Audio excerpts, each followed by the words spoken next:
vamos passar a palavra para o nosso companheiro Jorge Miguel e que os nossos mentores da nossa casa estejam com ele, orientando, boa noite auxiliando. a todos. É pleno de alegria e de gratidão a Eurípides Barçanufo, mentor espiritual da nossa casa, a Jesus e, sobretudo, a Deus, pela nova oportunidade de estar aqui na frente, atendendo a uma convocação que me foi feita para fazer um estudo doutrinário. É sempre muito bom a gente tratar do estudo da doutrina espírita, porque, como diz aqui, espiritismo sem estudo é espiritismo sem qualidade. É através do estudo que a gente sedimenta a fé raciocinada, a fé inabalável, né? Porque só ouvindo palestras e tomando água fluidificada, tomando passe, não são suficientes para adquirir a fé raciocinada, a fé inabalável. O estudo é imprescindível, tanto que nossa casa, todo ano, no mês de março, inicia a série de cursos doutrinários, Livro dos Espíritos, Evangelho. Tem curso para todos os gostos e horários. Quem pretender fazer um curso doutrinário esse ano é só procurar na livraria as datas que mais, os horários que mais lhes forem convenientes e se inscreverem, porque é importante o estudo doutrinário. Bom, o nosso estudo da noite de hoje é a continuação de um tema que tem o título no livro dos Espíritos, os animais e os homens. É interessante esse tema, mas na verdade hoje é como que um repeteco do que foi falado pelo Braz há 15 dias atrás, né? Porque o tema é um tema interessante, mas ele você tem que percorrer toda a linha do raciocínio para poder entender da onde nós viemos, como na qualidade de homens, de humanos, né? E o Braz abordou isso com muita propriedade. Eu vou começar lendo uma citação atribuída a Leon Denis, se bem que toda vez que eu li isso, eu nunca vi nenhuma referência aonde foi que o Leon Denis falou isso. Eu ainda não descobri onde ele falou isso, ele teria falado isso. Ele diz: a alma dorme na pedra, sonha no vegetal. Minha voz aqui é o problema. A alma dorme na pedra, sonha no vegetal, agita-se no animal e acorda no homem. Ou seja, o princípio inteligente se ensaia nos 3 reinos da natureza: reino mineral, vegetal, animal. E o Allan Kardec nos apresenta um 4º reino, que é o reino hominal. Não é verdade? Nós somos do 4º reino da natureza, segundo a classificação dada por Allan Kardec. O Braz abordou, inclusive, a teoria da evolução apresentada por Darwin, que quase foi apedrejado quando falou que nós descendemos dos macacos, né? Mas a semelhança é muito grande, né?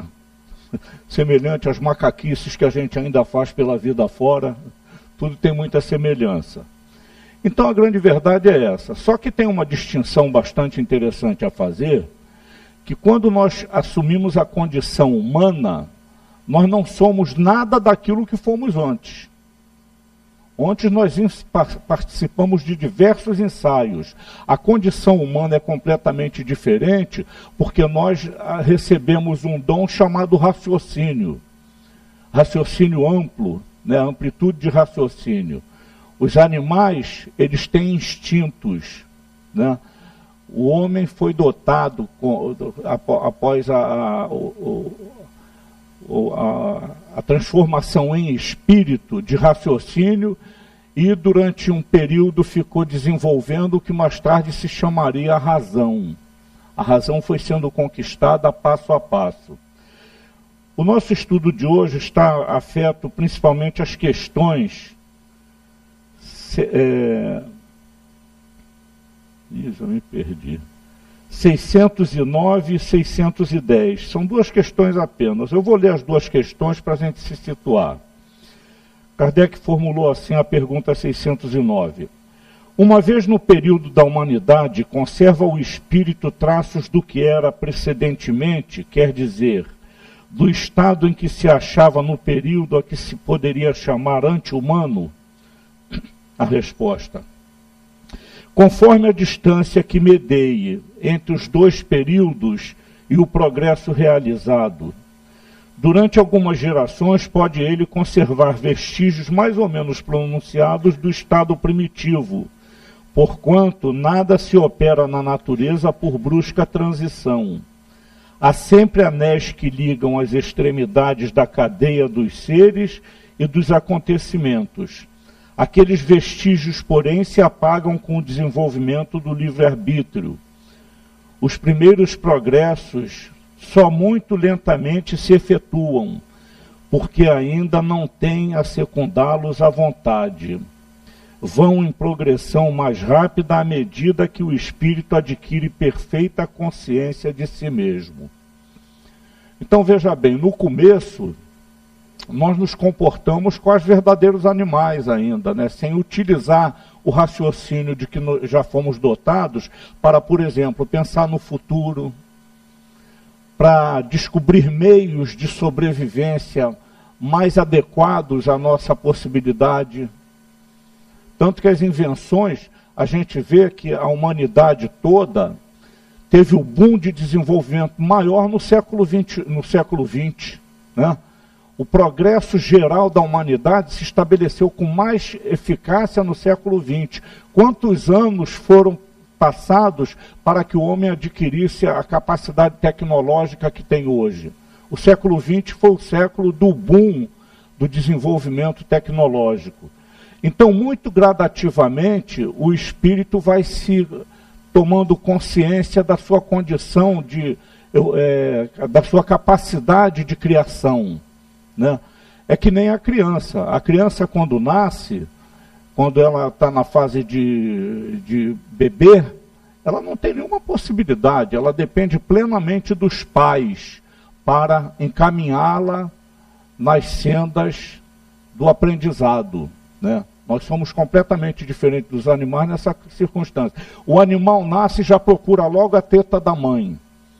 O ser humano nascer, se a mãe não pegar no colo para dirigi-lo à própria teta, ele não vai morrer de fome. Essa prova a dependência que nós temos uns dos outros. O espírito humano, ele não consegue viver se não for em sociedade, né? Agora, a evolução, ela não se dá repentinamente. Ela se dá muito gradativamente, como mostrou a resposta dessa questão. A gente, no começo, nós vivíamos como homens da caverna, né? Nós habitávamos qualquer buraco que aparecesse na nossa frente. Nós não tínhamos a capacidade de construir uma moradia. Nós vivíamos da caça, da pesca e de consumir os frutos existentes da natureza. Por isso nós éramos nômades. Nós não tínhamos capacidade de vida sedentária, porque nós esgotávamos os recursos da natureza num determinado lugar e sentíamos necessidade de nos mudarmos dali para poder ir para outros lugares que tivessem os mesmos recursos que tínhamos antes onde estávamos. Por isso nós éramos nômades. Até que um dia alguém viu um caroço de manga, isso é da minha cabeça, né? Nasceu uma florzinha assim, aí disse: esse negócio aí, se plantar, se enterrar isso aí, vai nascer outra mangueira. E começou gradativamente a surgir a ideia da agricultura. Foi quando o homem se tornou mais sedentário, né? Então a evolução... Agora, quantos séculos se passaram até essa primeira descoberta? O homem, na sua primitividade, a primeira coisa que ele teve necessidade de criar foi armas. Por que armas? Porque ele precisava de armas para abater os animais dos quais se alimentava, né? Então, por isso que a arma existe até hoje. Foi uma das primeiras invenções humanas, pela necessidade de sobrevivência. Hoje se usam armas inadequadamente no cometimento de assassinatos, até em massa, né? Mas no começo, a necessidade da criação da arma foi para poder a gente ter meios de abater os animais dos quais nos alimentávamos. Vamos ler a pergunta 610. Ter-se-ão enganado os espíritos que disseram constituir o homem um ser à parte na ordem da criação? Não, mas a questão não fora desenvolvida. Demais há coisas que só a seu tempo podem ser esclarecidas. O homem é, com efeito, um ser à parte, visto possuir faculdades que o distinguem de todos os outros e ter outro destino. A espécie humana é a que Deus escolheu para a encarnação dos seres que podem conhecê-lo. Então essa é a grandiosidade nossa como espíritos, como seres criados por Deus, que nós vamos nos aproximar do Pai, né? Nenhum outro ser da criação tem essa capacidade, essa possibilidade de se aproximar do Pai, que nem o espírito humano. Agora, essa aproximação é questão de busca, é questão de opção, né? A gente vê que existem muitas correntes religiosas, cada um leva ao Pai por um caminho diferenciado, mas todas elas, no fundo, vão levar ao Pai, da mesma maneira, porque todos os espíritos anteriores ao conhecimento doutrinário espírita, aqueles que se desenvolveram, eles conheceram o Pai, né? Por meio das religiões que abraçavam. A gente está relendo o livro há 2000 anos, e é engraçado que aquelas crenças em vários deuses, né, em várias entidades divinas, não deixava de ser atendido o crente nessas possibilidades quando fazia uma rogativa. Uma rogativa pela melhora de uma doença, por exemplo, era atendida como se fosse por aquele Deus no qual ele acreditava. Porque ele tinha pureza de sentimento na hora do petitório, né? Porque o que vale na hora que a gente pede alguma coisa a Deus, na hora que a gente faz alguma rogativa, é a nossa pureza de sentimento. Daí a gente entender do que depende a qualidade da prece. Depende da nossa pureza de intenções e de sentimento, né? Tudo que nós pedirmos ao Pai, dentro das possibilidades das suas leis, com sentimento apurado e de boas intenções, a gente alcança. Eu não tenho a mínima dúvida disso, né? E assim todas as religiões. A gente vê falsos profetas para todos os lados, mas os crentes que acompanham aquele falso profeta com sinceridade, acreditando nas coisas que ele diz, de uma maneira ou de outra eles têm seus pedidos atendidos por Deus, que é o Pai de todos nós. Aqui a gente está sabendo, que a espiritualidade nos informa, que está cheio de espíritos trabalhando, inclusive, em prol da nossa saúde. O Chico dizia que numa assembleia dessa, em toda reunião, ele via espíritos fazendo verdadeiras cirurgias em pessoas doentes que nem sabiam que tinham doença, curadas. E eram curadas de doença que nem sabiam que tinham. E isso é uma realidade. Eu tenho uma amiga, que ela é uma das espíritas que eu mais admiro. Ela me contou que uma vez ela foi fazer um exame renal, desses exames que faz com aparelho, né? E o médico aí mostrou aquela chapa para ela e falou assim: puxa vida, essa cirurgia que fizeram nos teus rins foi coisa de mestre. Aí ela pensou, ela ia responder para ele que nunca tinha feito cirurgia de rins, aí se segurou. Quer dizer, ela chegou à conclusão que a cirurgia dela foi feita espiritualmente numa possibilidade que ela desconhecia. Pode ser uma assistência de uma reunião, né? Ou num trabalho no bem. O Emmanuel diz que quando nós trabalhamos no bem, nós construímos uma carapaça protetora sobre nós que nos livra de muitos males, né? Isso é uma realidade. Porque, principalmente no trabalho, né? Tiago, lá na carta dele, diz que a fé sem obra é inócua. A fé sem obra não vale nada. O que nos dá a possibilidade de receber as graças que o Pai nos concede é o trabalho no bem. E isso é só a doutrina espírita que dissemina com mais propriedade, né? Então nós viemos, através dos reinos da natureza, até nos tornarmos o que somos.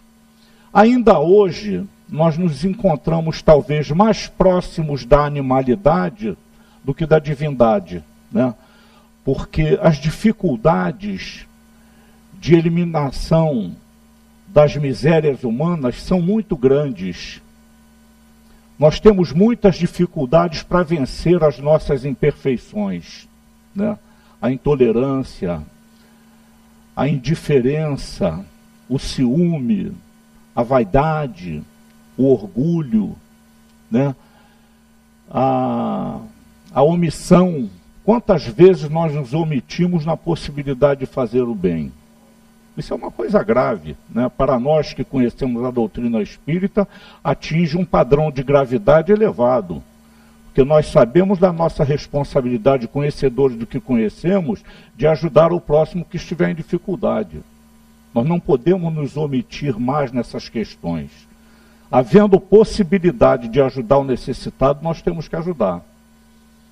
Aí nós estaremos debaixo daquela égide, daquela carapaça protetora a que Emmanuel se refere. A eliminação das nossas mazelas é muito gradativa, porque também foi muito gradativa a sedimentação dessas mazelas na nossa bagagem espiritual. Nós cometemos muitos erros em inúmeras reencarnações equivocadas. Não vai ser numa reencarnação que conhecemos a doutrina espírita, ou em 2 ou 3, que vamos eliminar essas mazelas que levaram milênios, talvez, para serem sedimentadas.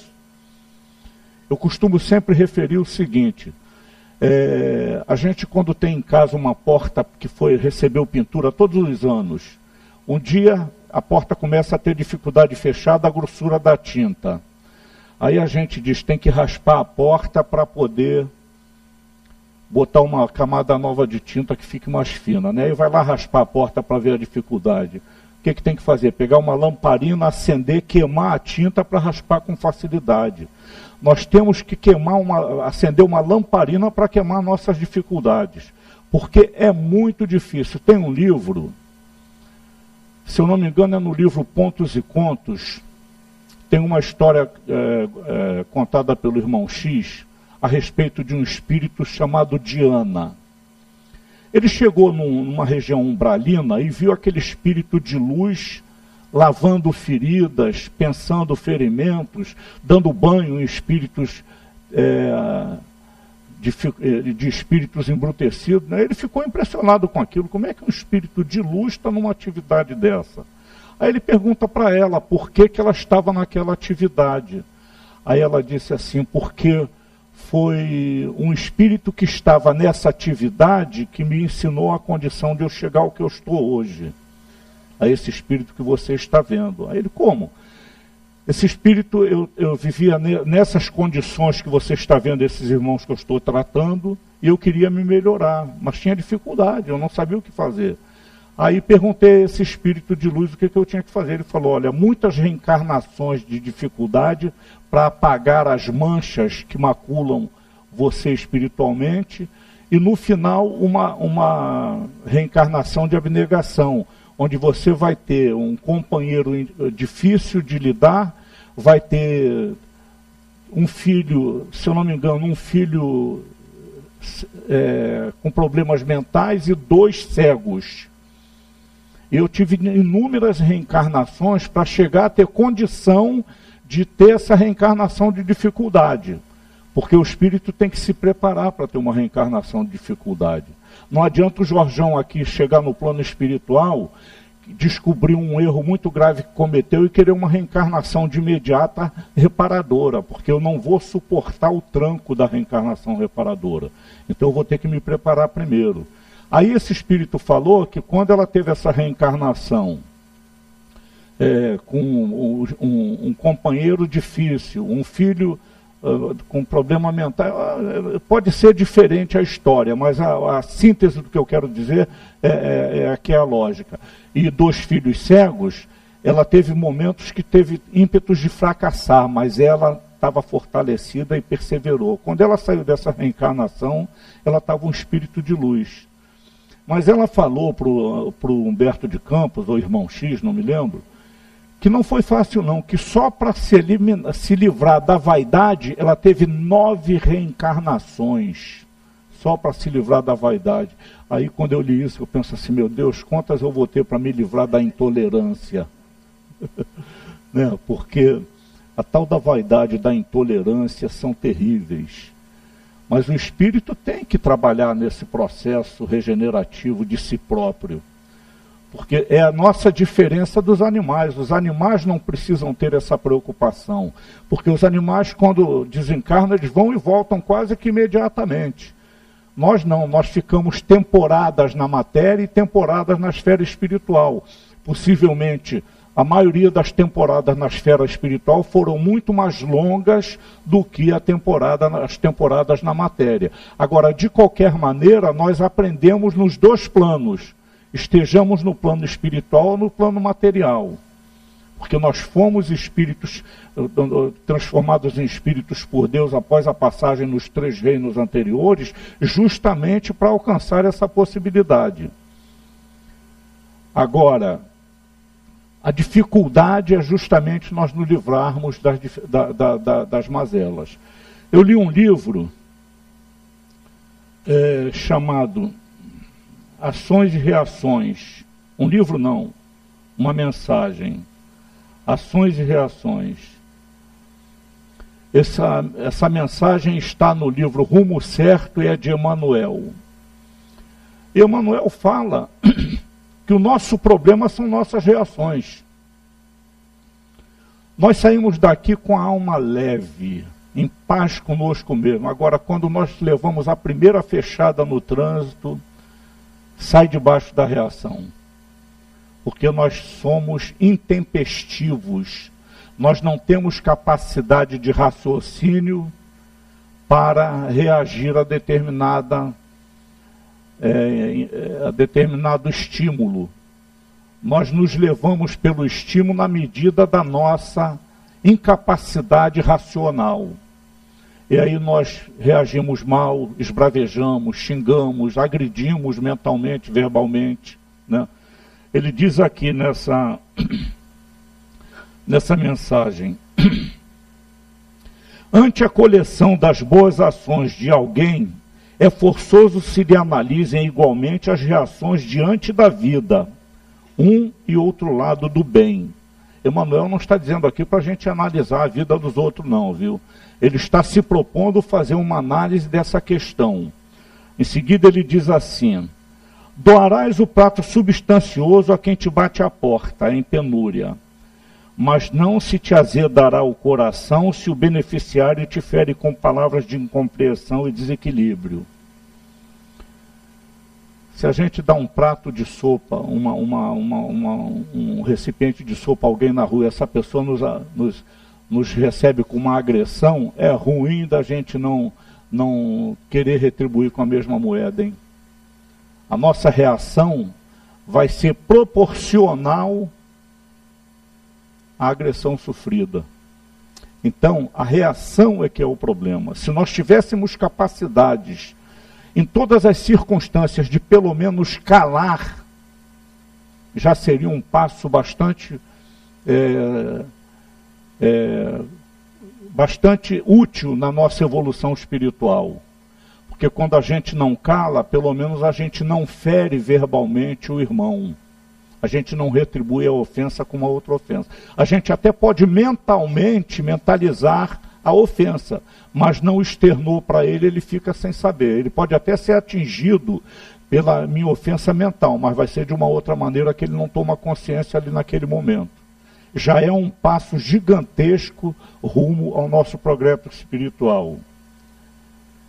Aí o Emmanuel continua: ofertarás tua própria alma a favor dos amigos aos quais te devotas. Entretanto, se algum deles te malversa os tesouros afetivos que lhe puseste ao dispor, abençoá-lo-ás, como sempre o fizeste, conquanto nem sempre lhe possas compartilhar de imediato a intimidade ou a convivência. O Emmanuel não está dizendo que nós não devemos fazer, ele está dizendo o que nós devemos fazer no recebimento da ingratidão, né?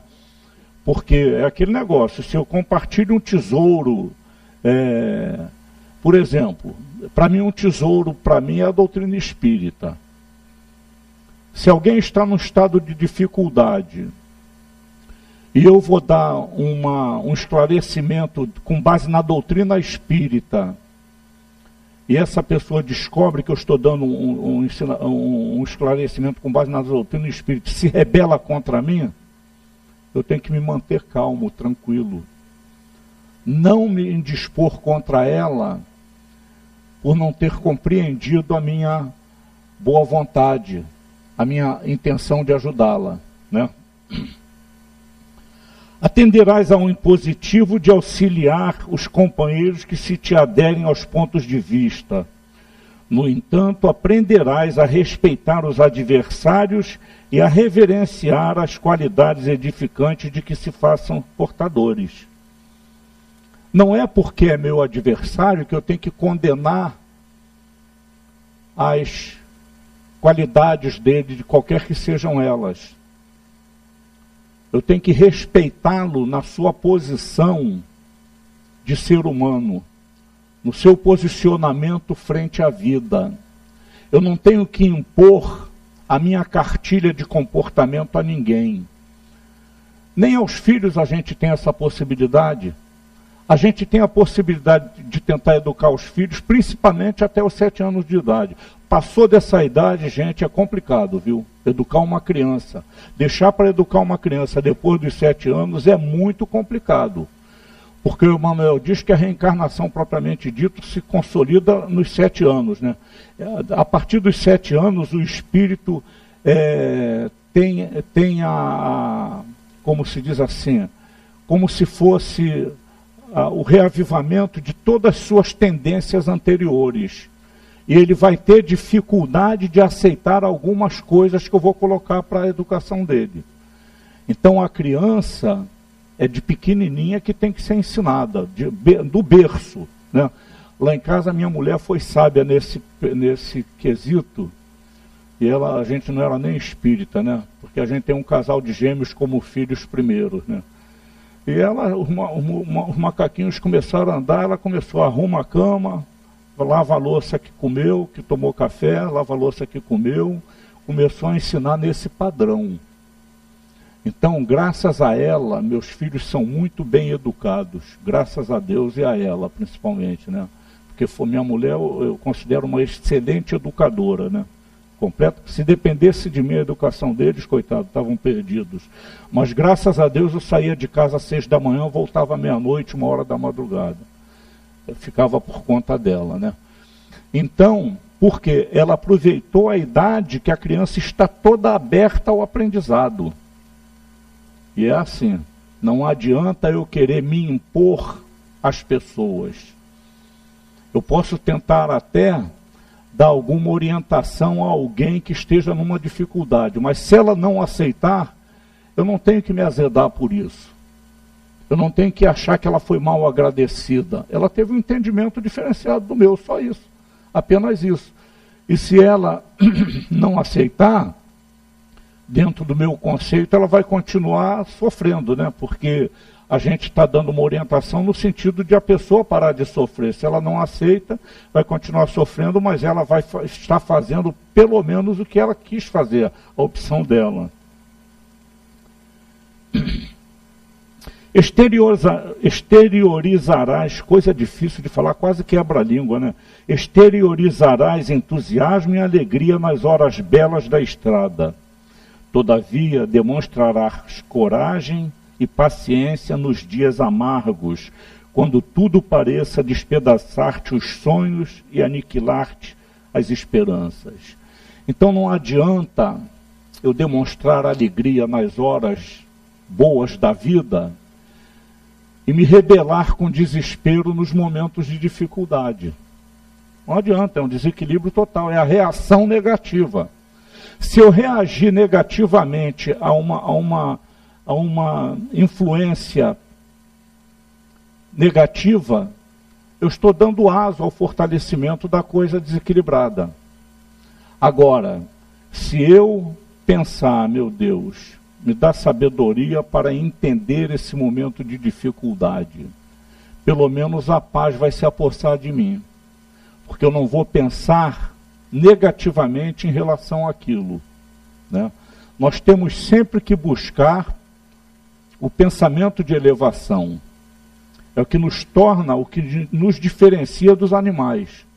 Enquanto nós agimos inversamente a esse procedimento, nós, na verdade, estamos agindo como ainda com os nossos instintos animalescos, né?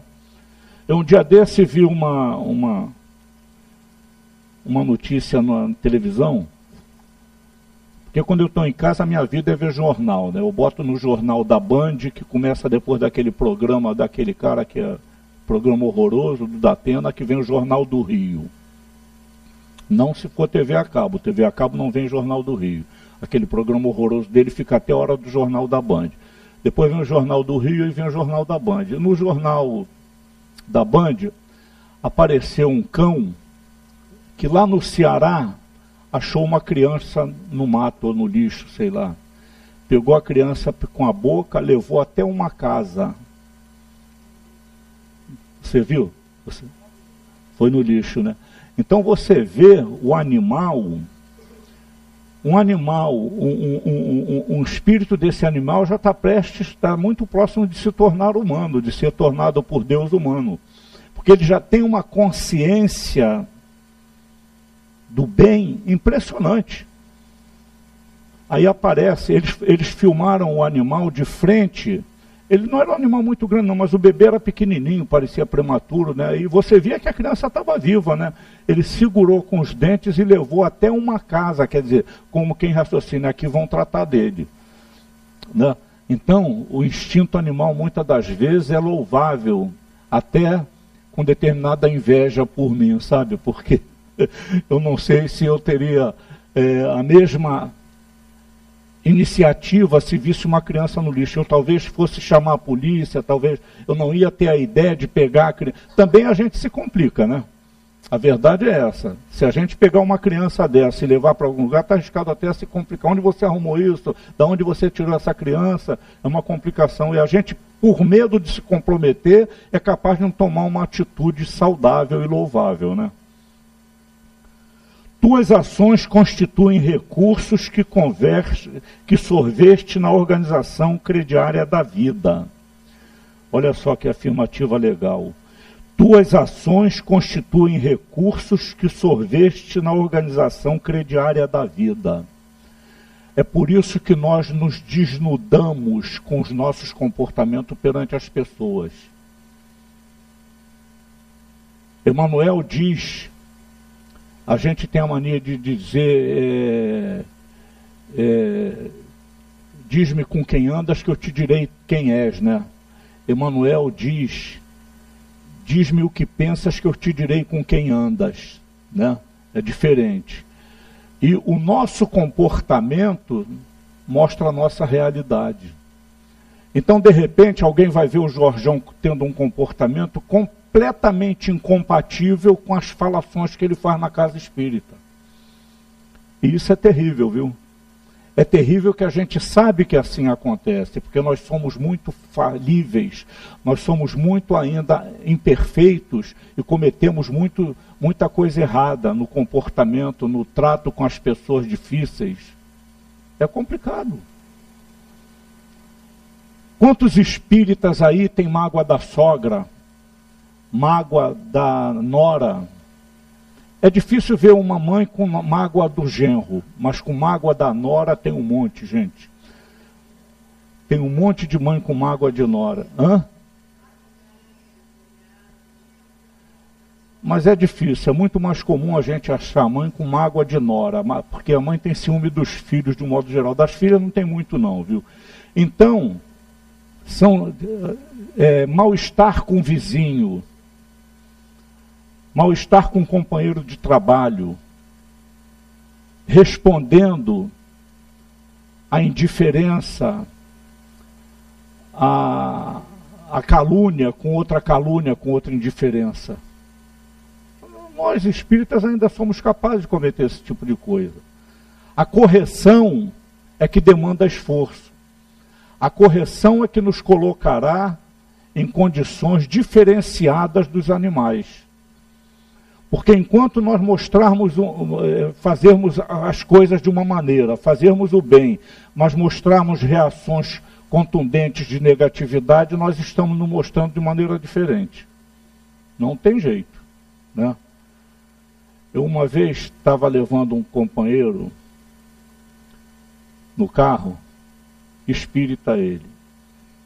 Aí eu levei uma fechada. Olha, vocês precisavam ver os palavrões que esse companheiro falou para o cara que fechou. Ele nem ouviu, né? Que estava nem aí, ele fechou e foi embora. Quer dizer, a reação é intempestiva, é irracional. Nós ainda temos muita capacidade de raciocinar, de não raciocinar, de usar a nossa mente irracionalmente. E isso nos diferencia pouco dos animais. Os animais é que agem assim, né? A gente faz um carinho no cachorro, ele balança o rabo, dá um tapa na cara dele, ele enfia o dente na gente. Dá um tapa no focinho dele, ele enfia o dente na gente. Ele reage de acordo com as circunstâncias. E nós ainda, muitas das vezes, agimos dessa maneira. Tuas reações, porém, são as garantias que lhes preservam a estabilidade ou os golpes que lhes desmerecem o valor, conforme o bem ou o mal a que te afeiçoes. Se as tuas reações forem constantemente elevadas, de certo que as tuas realizações serão sempre respeitáveis e dignas. Pelas ações somos retratados segundo as tintas da opinião de cada um. Pelas reações somos vistos em nossa estrutura autêntica. Pelas ações, cada um me julga de uma maneira. Mas pelas minhas reações, eles vão me julgar, todo mundo vai me julgar realmente como eu sou. Não adianta. São as minhas reações que vão falar mais de mim. Então é um cuidado que a gente tem que ter, né? Domar as reações. Eu ando fazendo um esforço danado para não responder a determinadas coisas, para fazer silêncio. Porque eu botei na minha cabeça que o silêncio já é um avanço. Se eu conseguir calar, muitas das vezes que eu ouço uma coisa que eu não gosto, eu já estou exercendo uma vitória sobre mim mesmo. Eu não quero vencer a ninguém, não. Eu quero vencer a mim mesmo. Porque eu vou me eximir de ofender a pessoa com uma ofensa do mesmo quilate com que ela me ofendeu. Ou de magoar a pessoa na mesma proporção em que eu fui magoado. E esse é um ensinamento dado com muita propriedade por Mahatma Gandhi. Uma vez perguntaram a Mahatma Gandhi se ele conseguia perdoar as pessoas com facilidade. Aí ele pensou, ele disse assim, eu não sei, porque eu nunca precisei perdoar ninguém. Aí eu me lembro do filme Gandhi, né? Que o Mahatma Gandhi foi na África, ele era advogado, foi na África fazer não sei o quê. E naquela época, no país africano em que ele foi, não me lembro mais qual é o país, estavam os ingleses impondo que os nativos da terra andassem com um crachá, uma espécie de uma identificação pendurada no peito, né? Ele achou aquilo um absurdo. África do Sul, né? Tá aí, viu? O professor ali já me esclareceu. Eu desconfiava que era África do Sul.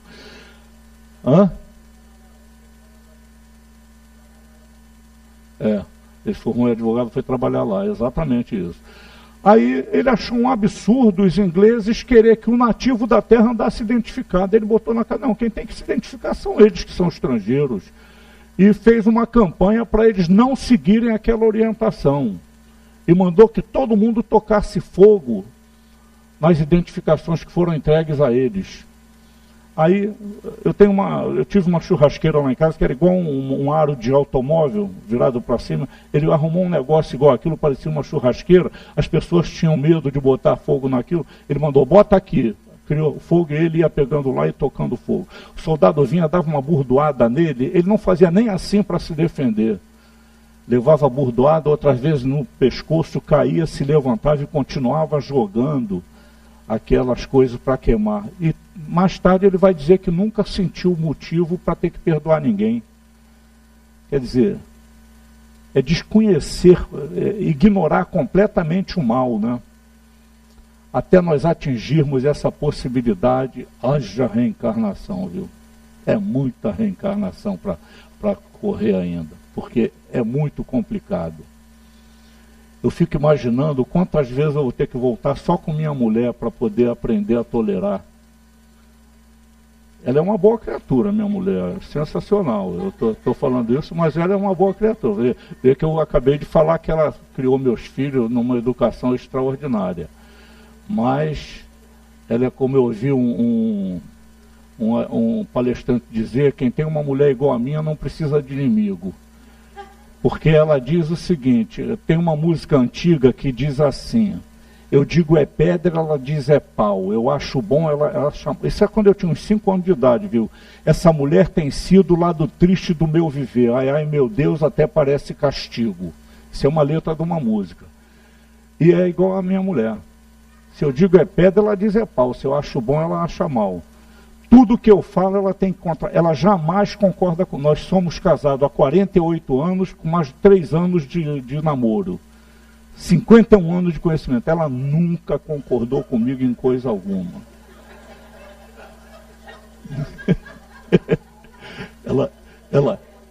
Olha, ô Beatriz, ela está lá fritando os bolinhos dela, deve estar revoltada.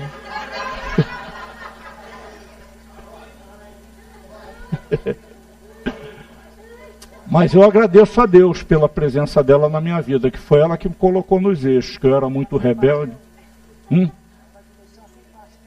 Vai me deixar sem pastel ali, a Márcia está falando aqui.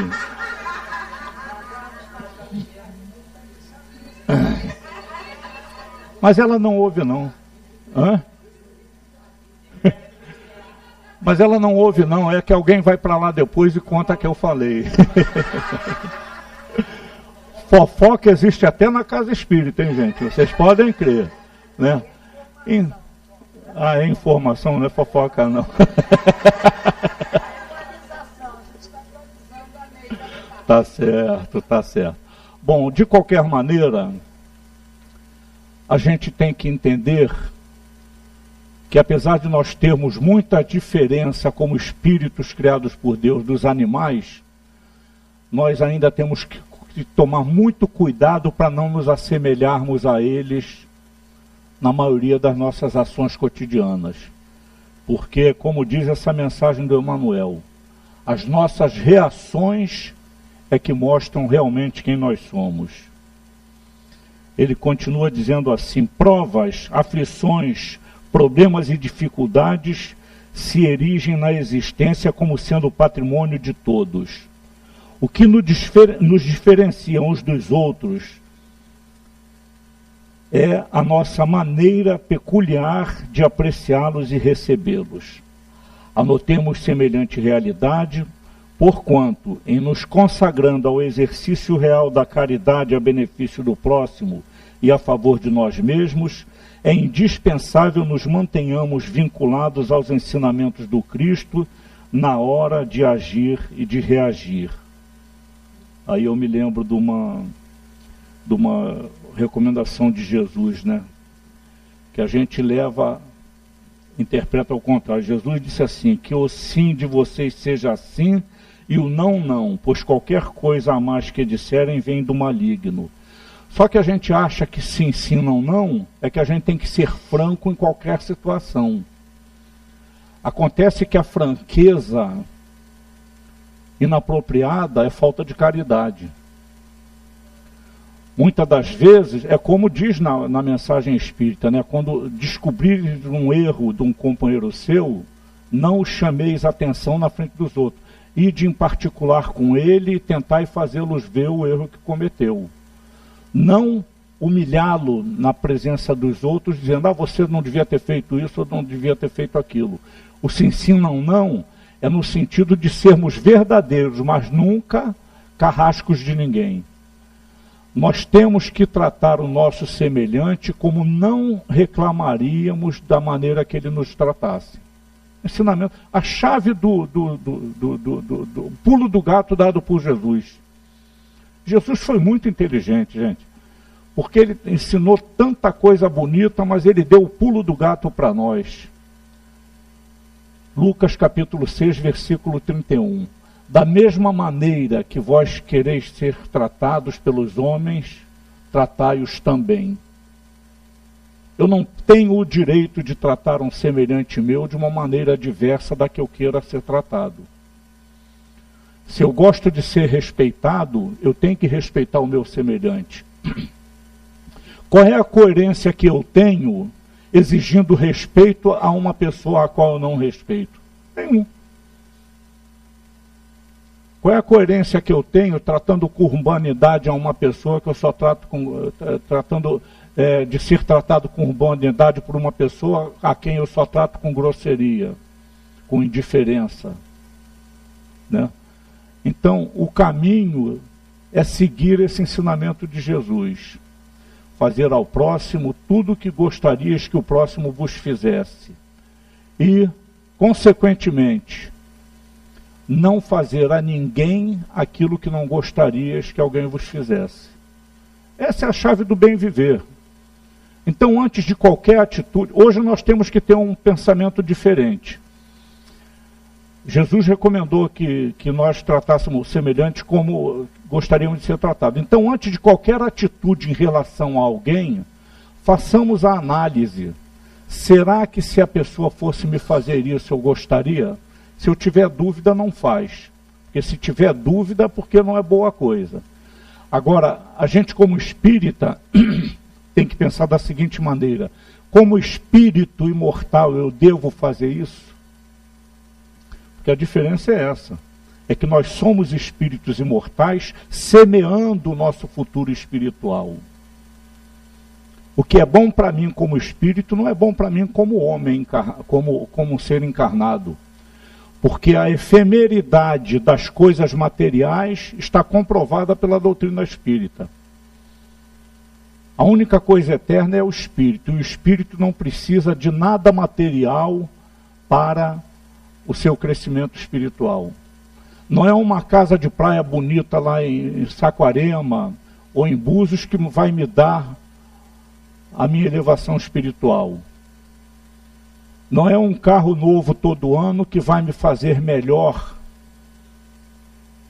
em termos espirituais. Pelo contrário, muitas vezes é a penúria que me traz a condição de elevação espiritual.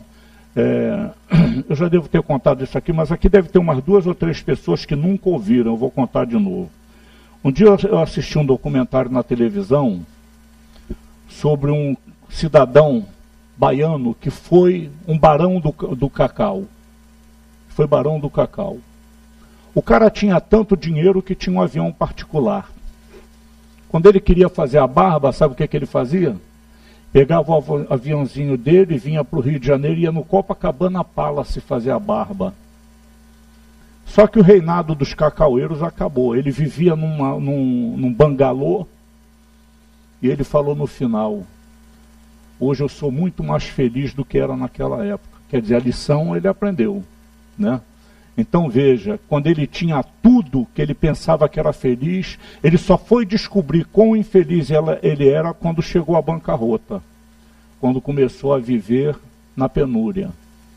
Aí ele viu que a vida é completamente diferente das ostentações que muita gente ainda teima em divulgar, em parecer que tem, né? Querer parecer ser uma coisa que não é. A gente vê muito isso eu estou relendo há 2000 anos, né, as Confissões de Emmanuel, né? Impressionante os erros que ele cometeu, né? A gente fica sabendo, meu Deus do céu, ele precisou de passar por muitas dificuldades para entender a grandeza da espiritualidade, né? E somos nós. As dificuldades que nós estamos tendo, nós jamais vamos cometer um crime que Emmanuel, conforme ele comenta que cometeu nesse livro há 2000 anos, com relação a um escravo, né, que atirou uma pedra, atingiu o rosto da Lívia e feriu ela. Um escravo não, era um garoto, filho de de um comerciante, e ele levou o garoto à escravidão. Então nós não escravizamos mais ninguém, nós, pelo menos em teoria, não cometemos mais assassinatos, não cometemos crimes. Agora, não andem armado, porque a tentação, a gente não sabe o que é capaz de fazer no momento de desespero, né? Então, premeditadamente, nós somos incapazes de cometer grandes crimes. Já estamos um passo mais adiantado na nossa evolução espiritual. Agora, as nossas intempestividades nas nossas reações ainda depõem muito contra nós. Leiam acuradamente essa mensagem de Emmanuel no livro Rumo Certo, chamado Ações e Reações, que foi a que eu li agora, e medite profundamente sobre os ensinamentos dessa mensagem. É uma maneira muito profícua de tentar nos diferenciarmos com mais propriedade dos animais, que nós já fomos um dia, mas não temos mais nada a ver com eles, a não ser nos instintos que ainda usamos em utilizar perante os nossos companheiros de jornada. Muito obrigado pela atenção, que Jesus nos abençoe.